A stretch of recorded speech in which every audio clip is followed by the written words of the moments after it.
Culture d'Afrique au cœur d'une nation. L'Afrique, berceau des civilisations, est aujourd'hui victime de la dépravation de ses us et coutumes ancestrales. Son peuple, tombé dans l'acculturation sous les poussées impérialistes et coloniales, cherche ses repères. Musique, cinéma, peinture, sculpture et autres traditions ancestrales.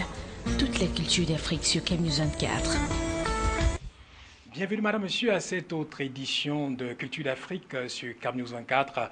Aujourd'hui, nous parlons d'un ouvrage, nous parlons lecture, nous sommes là pour les amoureux de la lecture et nous avons ici sur ce plateau un ouvrage qui nous vient d'une charmante dame, elle c'est Rebecca Edimo Di Quisto qui nous vient comme ça présenter son deuxième album Demain aussi, Le Soleil brillera. Bienvenue sur le plateau de Culture d'Afrique, Rebecca. Merci Eric, merci de votre invitation.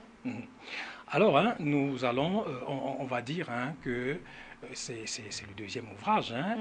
Demain aussi, le soleil brillera. Mais avant de chercher à savoir, parce que les téléspectateurs qui sont à la maison, qui nous regardent, veulent savoir pourquoi choisir ce titre-là. Alors, qui êtes-vous? Alors, je suis Rebecca Edimo Di Quisto, une franco-camerounaise qui écrit par passion, également pour partager avec mes lecteurs les merveilleux souvenirs de notre belle planète Terre. Des souvenirs que j'ai retirés des voyages, dont je les relate par écrit. Voilà. Alors maintenant, à quel moment est-ce que vous entrez dans l'écriture des textes? Qu'est-ce qui vous amène concrètement dans l'écriture? Initialement? Oui. Alors, c'est une anecdote toute simple. Mon mari et moi, nous vivions au Kenya. Et suite à une succession d'insolites qui nous faisaient piquer des fous rires à la maison, je me suis dit, ça, il faut que j'écrive. Ouais. Et pour en parler aux amis après. Donc, je racontais des insolites et tout ça. Ça faisait un peu une petite aventure africaine, avec ses aléas, ses hauts et ses bas et tout ça. Et du coup, et à la fin, ça a fait un livre. Parce qu'on est resté 3 ans au Kenya. Et du coup, il y a eu, heureusement, pas mal d'insolites, donc il y avait beaucoup à dire. Et c'est comme ça que je me suis retrouvée dans l'univers de livres, alors que ce n'était pas du tout dans mon projet initial. Bon, peut-être vous avez été choisi depuis le sein de votre maman à être écrivaine. On ne sait jamais, on dit le plus souvent que les chemins de l'Éternel sont insondables. Donc, il a fallu que vous soyez au Sénégal pour que ce génie-là se réveille en vous. Alors, comment comprendre le titre de ce livre, Demain aussi le soleil brillera? Alors, il m'a marqué ce titre parce que en fait, c'est un proverbe africain. Et qui dit il n'y a pas qu'un jour, demain aussi le soleil brillera. Et ce titre, ce proverbe m'a capté parce que je trouve que il décrit en fait l'état d'esprit africain, ce positivisme à toute épreuve, à se dire malgré les hauts et les bas du quotidien et tout ça, on continue dans notre système de débrouillardise en espérant que demain sera meilleur. L'Africain n'est pas du tout défaitiste, ou dans la tristesse et tout ça, comme peut-être l'occidental qui, dès qu'il y a un problème, alors là, tout s'arrête, on est dépressif, on ne peut plus rien. Donc l'Africain est dans un combat constant pour que demain s'améliore. Et je trouve que ce livre, enfin le titre de l'ouvrage, correspond avec l'état d'esprit ou le message que j'ai voulu transmettre à travers l'ouvrage.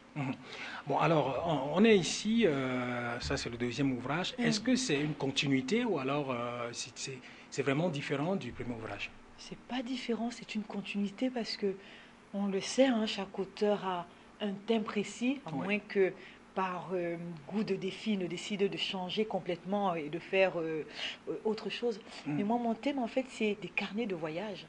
Voilà, donc le premier déjà, c'était un carnet de voyage et celui-ci également. Sachant que c'est vrai que c'est des carnets de voyage, mais je ne me contente pas de décrire voilà, les différents endroits où j'ai vécu, où j'ai séjourné. J'essaie également d'y incorporer des thèmes sociologiques. Voilà, de manière à ce que quand on referme le livre, on puisse non seulement rêver de l'ailleurs, mais également qu'on puisse tirer des leçons de vie également, de mots, de différents mots qui ont notre société. Alors, on va dire ici que le livre compte 350 pages, les éditions Edilivre. Et il y a quelque chose qui m'a intrigué quand j'ai ouvert le livre tout à l'heure. À Patrick, pour son amour qui me donne des ailes. Alors Patrick, c'est mon mari, l'homme de Ouais. ma vie. Ça fait 18 ans qu'on est mariés. Voilà. Et c'est vrai qu'on a un peu une relation, alors je dirais pas fusionnelle, parce que quand c'est fusionnel, c'est pas bon. Ouais. C'est-à-dire on est tourné vers les autres quand on est à l'extérieur. Mais à la maison, on est assez fusionnel. Mais dès qu'on est en public et tout, voilà, pas forcément. Parce qu'on aime beaucoup le contact avec d'autres personnes. Mais on a une relation assez forte, en fait. Voilà. Alors, on va dire également que le livre a 3 parties, il est en 3 parties. La première partie, c'est Afrique, le Kenya. Pourquoi le Kenya? Ah, vous étiez au Kenya? Voilà, j'y ai Ouais. vécu 3 ans. Oui. Et c'est vrai que c'est un merveilleux pays. Et grâce à, en fait, toute l'Afrique de l'Est a gardé cette richesse de l'Afrique, la faune et la flore. Ouais. Et c'est vrai que partout dans le monde, on ne peut plus voir ça. Tous ces troupeaux d'animaux, que ce soit les troupeaux de buffles, que ce soit les troupeaux d'éléphants, partout ailleurs en Asie n'existe pratiquement plus, en Europe n'en parlons plus.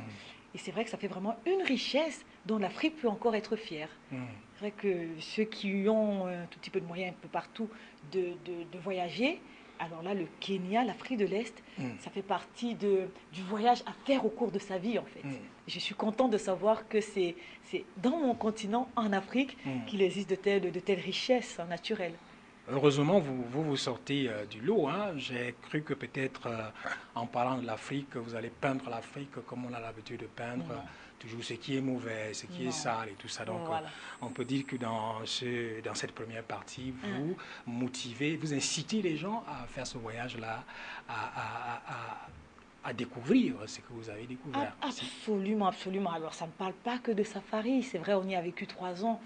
Et on a connu des situations qui auraient pu tourner dans le tragique, parce qu'un grave accident notamment, où on avait des Kenyans derrière, on a cru qu'ils étaient morts. On a connu la guerre civile, peu après les élections et tout ça, qui ont été truquées par le président en place, et puis il y a eu une guerre civile.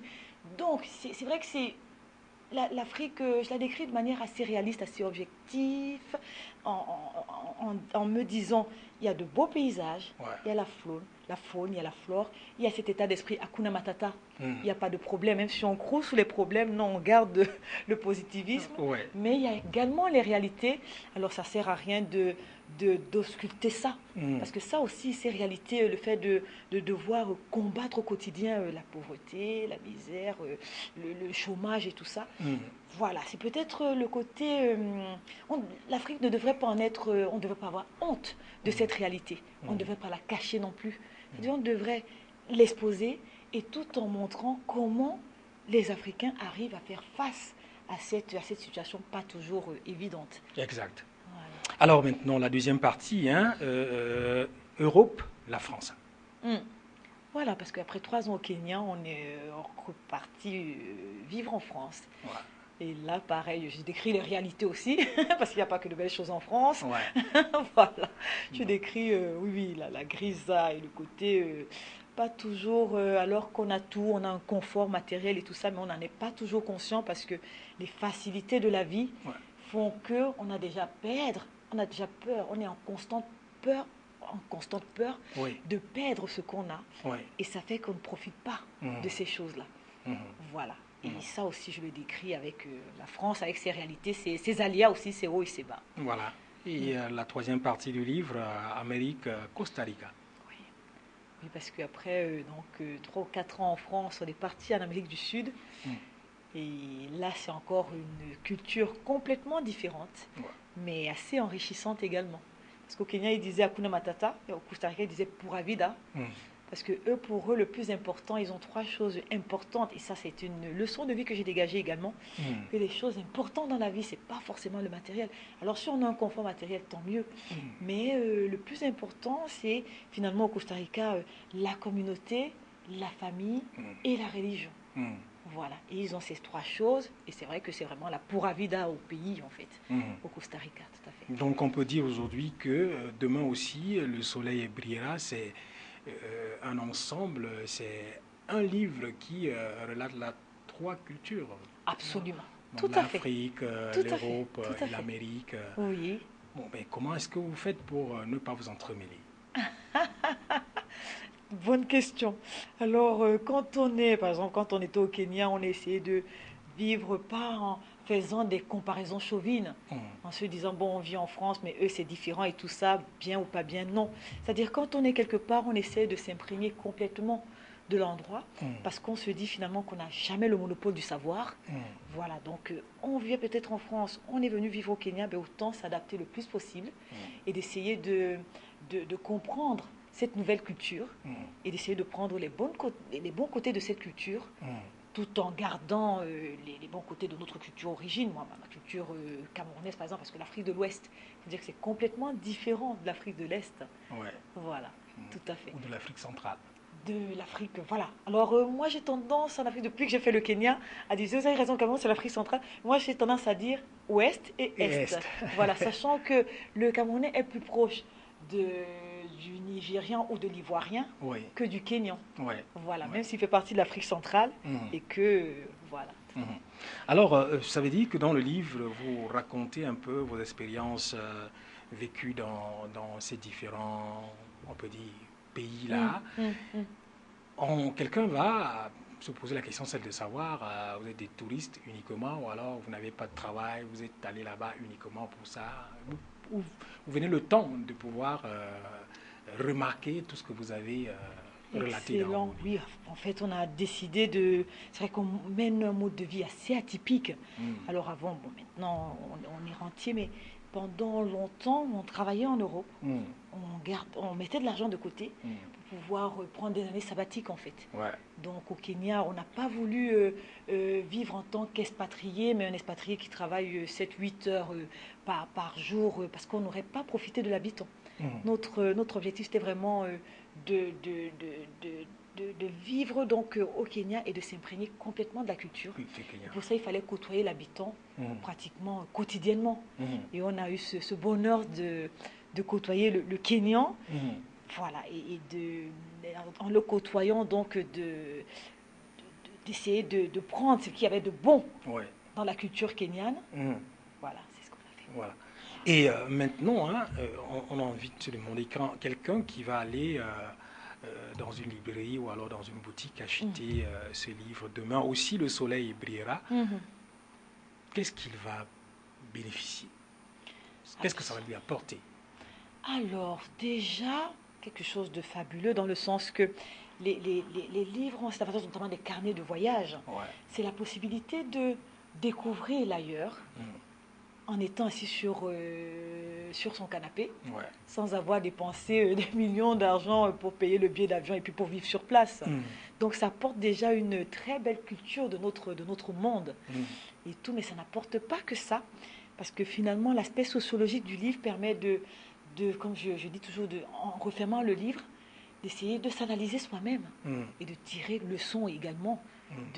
de tirer des leçons de vie Voilà. à travers l'aspect sociologique du livre. Hmm.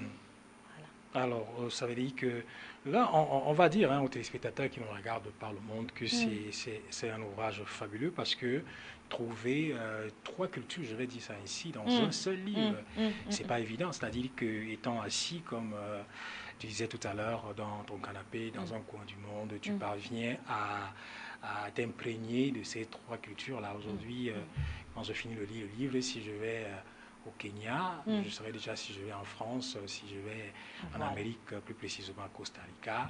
Je maîtrise déjà un pan de la culture. Hein. Absolument, Dès que absolument. j'arrive, donc il est très important et on va dire hein, un ouvrage de 350 pages comme celui-ci, est-ce que c'est facile?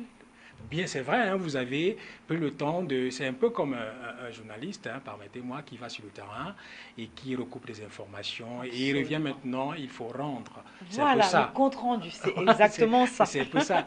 Bon, mais alors, est-ce que vous avez pas, quelles sont les difficultés que vous avez eues dans la rédaction de ce livre? Surtout qu'il Alors, fallait jumeler oui. ces trois cultures dans un seul ouvrage. Tout à fait, tout à fait. Alors, comme j'ai l'habitude de dire, c'était facile dans la mesure où c'est pas un roman. Ouais. Un roman, un romancier peut avoir la peur du manque d'inspiration. Ouais. Moi, étant donné que c'était un récit, Ouais. il a juste fallu travailler un peu plus ma mémoire, en fait, Mhm. pour ne pas oublier les aspects importants que je voulais faire ressortir. Mhm. Donc, c'est un travail de mémoire. Mhm. Le travail de mémoire, l'avantage, c'est qu'on l'a tous plus ou moins. Mhm. Voilà, et après, et peut-être aussi la culture africaine est dans le sens que on a déjà, dès le bas âge, on sait qu'il y a des griots africains qui racontent des contes et tout ça. Il y a des contes africains. Donc, alors ça a été après facile de tout jumeler Mhm. pour en sortir, pour en faire un ouvrage. Mhm. Alors, si tout à l'heure tu disais que c'est une continuité du premier ouvrage, ça veut dire que effectivement, le premier ouvrage parlait toujours du Kenya, de la France. Absolument. Voilà. C'est-à-dire, le premier ouvrage parlait essentiellement du Kenya. Et alors, en le refermant, 3 ans après, je me suis rendu compte qu'il y avait pas mal d'anecdotes Ouais. que je n'avais pas fait ressortir. Ouais. Donc j'ai profité de cet ouvrage pour relater ces anecdotes. Et puis après, continuer donc avec la vie au Kenya, après, la vie en France après le retour du Kenya. Et après, une continuité avec la vie au Costa Rica. Et maintenant, comment est-ce que vous parvenez à gérer l'écriture et votre travail, votre métier, le métier que vous avez appris à l'école? Tout à fait. Alors, je gère bien dans la mesure où mon métier, c'est à la base assistant dentaire.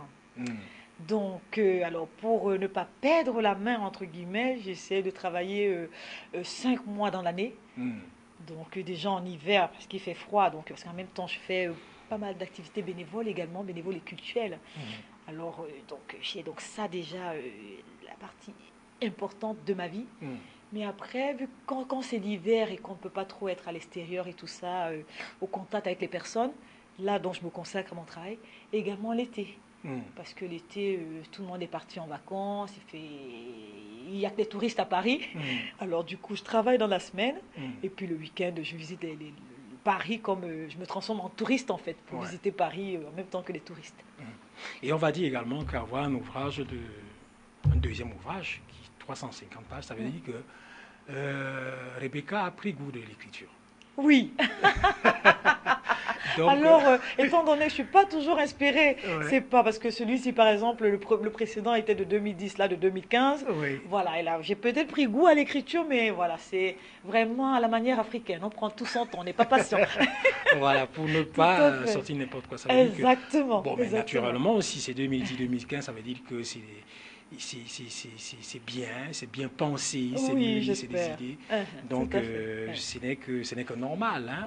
Le plus souvent, il faut prendre, pour aller loin, il faut ménager sa monture. Absolument. Donc, pour avoir un ouvrage qui dit des choses intéressantes, il faut également penser avant d'écrire. Donc, c'est vrai, je voulais également poser la question, c'est de savoir, maintenant, si vous arrêtez de voyager, ça veut dire que vous allez arrêter d'écrire?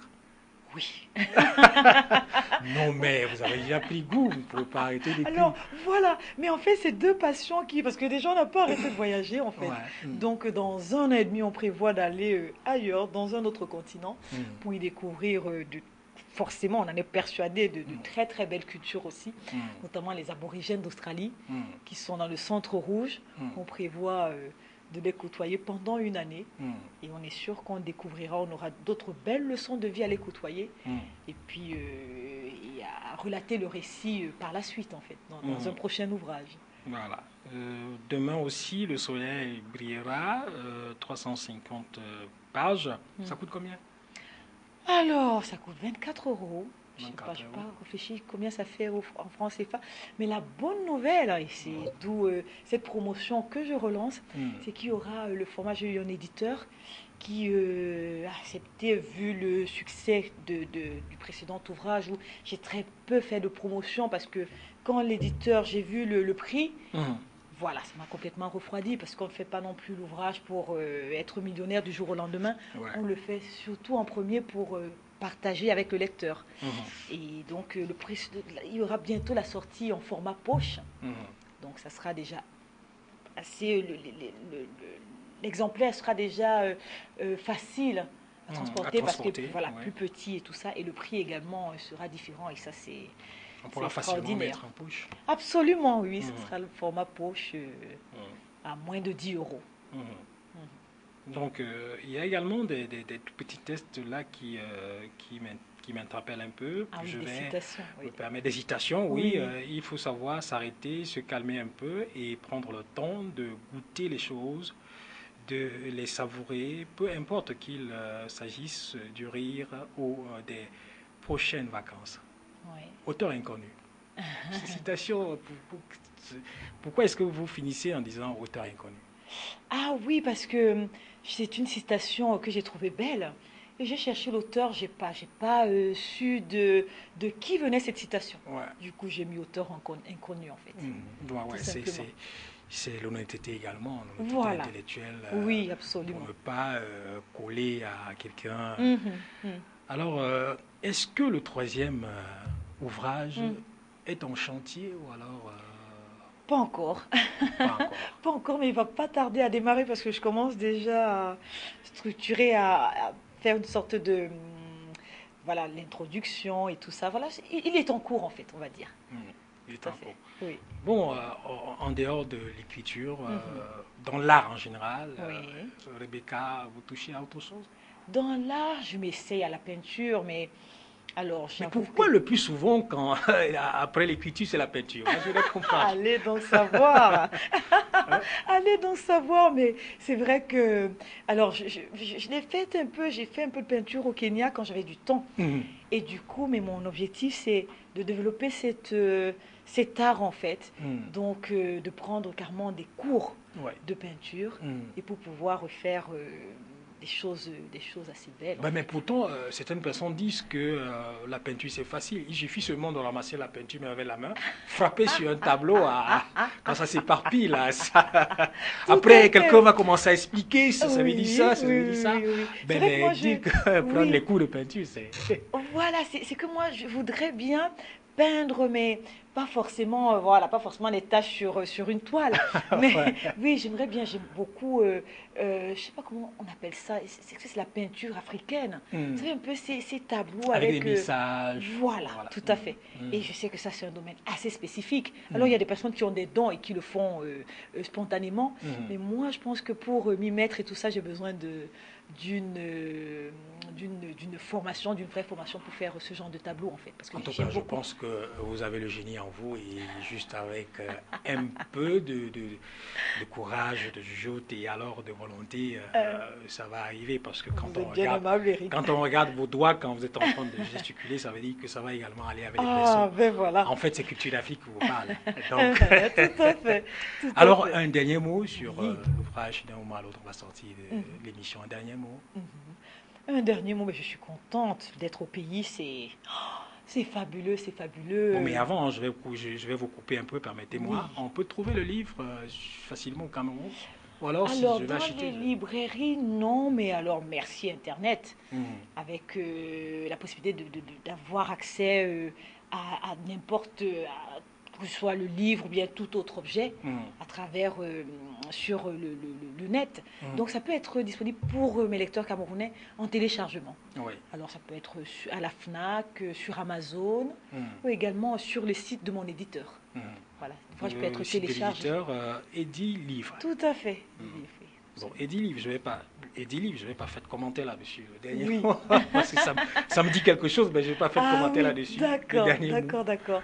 Donc, le dernier mot, c'est déjà, je vous remercie Eric pour votre invitation. Avec plaisir. Voilà. Et alors, je parle surtout à la diaspora, Mhm. peut-être ceux qui sont de l'autre côté. Mhm. Ça fait du bien de revenir au pays, Mhm. de reprendre racine. Mhm. Alors, on se ressource Ouais. et ça donne pas mal de force et tout ça pour continuer de l'autre côté. Mhm. Donc j'invite vraiment tout le monde à venir passer un tour au pays. Voilà, même s'il y a la crise, même s'il y a je veux dire, pas forcément le côté esthétique de la ville, enfin le côté inesthétique, je veux dire, Mhm. ou peut-être la pauvreté en Québec qui nous frappe au nez. Ouais. Mais après, il y a cette espèce d'ambiance africaine, c'est le cas de le dire, de bien-être, de joie aussi. Mhm. Et c'est vrai que ça fait du bien. Ça fait du bien de se sentir chez soi, en fait. Voilà, absolument. Absolument. Alors, madame, monsieur, cité Culture d'Afrique avec, aujourd'hui, on recevait, je vais vous le dire, hein, je n'ai pas l'habitude de me cacher, une charmante dame qui nous a fait le plaisir de répondre à l'invitation de Culture d'Afrique pour nous présenter son deuxième ouvrage. Demain aussi, le soleil brillera, donc vous pouvez trouver ça en téléchargement. Tout à l'heure, elle nous a dit où est-ce qu'on peut les télécharger. Voilà. Donc il était question de parler de cet ouvrage, ce deuxième ouvrage qui rassemble en un seul 3 cultures. À bientôt. Culture d'Afrique au cœur d'une nation. L'Afrique, berceau des civilisations, est aujourd'hui victime de la dépravation de ses us et coutumes ancestrales.